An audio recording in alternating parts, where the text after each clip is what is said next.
असर देश की करीब 30% आबादी पर सीधा पड़ने वाला है।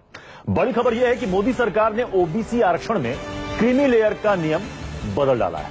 ओबीसी कैटेगरी के अंदर आने वाले लोगों में से बड़ी संख्या में अब लोगों को ओबीसी आरक्षण का लाभ नहीं दिया जा रहा है, क्योंकि केंद्र ने ओबीसी क्रीमी लेयर की परिभाषा बदल डाली है। इसका सबसे पहला असर सिविल सर्विस की परीक्षा पास कर चुके उन 314 ओबीसी छात्रों पर पड़ा है, जिनमें से कई छात्रों को अब सरकार ने ओबीसी कोटे के तहत आरक्षण देने से मना कर दिया है। ऐसे दर्जनों छात्रों का नाम डीओपीटी को भेजी गई लिस्ट में से गायब है, जिन्होंने ओबीसी आरक्षण के तहत परीक्षा पास की थी।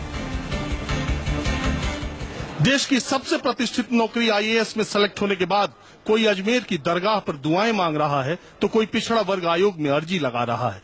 ओबीसी कैटेगरी में सेलेक्ट हुए कुछ छात्रों का भविष्य अधर में लटक गया है। सबसे अचरज की बात तो ये कि कुछ ओबीसी कैटेगरी के छात्र ऐसे भी हैं जो मोदी सरकार के फैसले से बेरोजगार हो जाएंगे। हम आपको बताएं कि हुआ क्या है, उससे पहले ये बताते हैं कि पूरा मामला क्या है। 2015 की यूपीएससी से होने वाली सिविल सर्विसेज की परीक्षा में कुल 1078 परीक्षार्थी सफल घोषित हुए, जिसमें 314 ओबीसी कैटेगरी के छात्र भी सफल थे। यूपीएससी ने सफल हुए छात्रों की लिस्ट केंद्रीय कार्मिक मंत्रालय को सर्विस अलॉटमेंट के लिए भेज दी, जैसा आज तक होता आया है।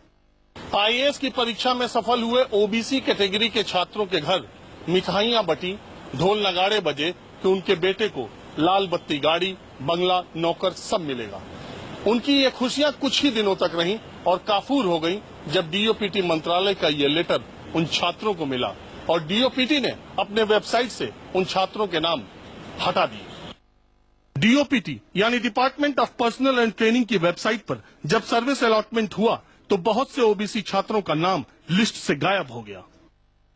जैसे मैं आपको दिखाता हूँ, 345 नंबर की जो मेरिट लिस्ट में जिसका नाम था 345 मेरिट लिस्ट के बच्चे को यहाँ पे सर्विस अलॉट की गई है, वो आईआरएस अलॉट हुई है। 300 इसके बाद 346 नंबर का जो इसमें उम्मीदवार है जो पिछड़े वर्ग से आता था, जिसको क्रीमी लेयर की वजह से बाहर कर दिया गया, उसका मेरिट लिस्ट में नाम कतई नहीं है।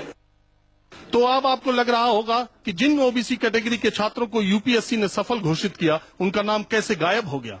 दरअसल मोदी सरकार ने इस बार नई शुरुआत करते हुए ओबीसी कैटेगरी में क्रीमी लेयर की परिभाषा बदल दी है। मोदी सरकार के नए नियम के मुताबिक अब 6 लाख रुपए से ज्यादा सालाना वेतन पाने वाले लोगों को क्रीमी लेयर में रख दिया गया है और उनको आरक्षण का लाभ देने से मना कर दिया।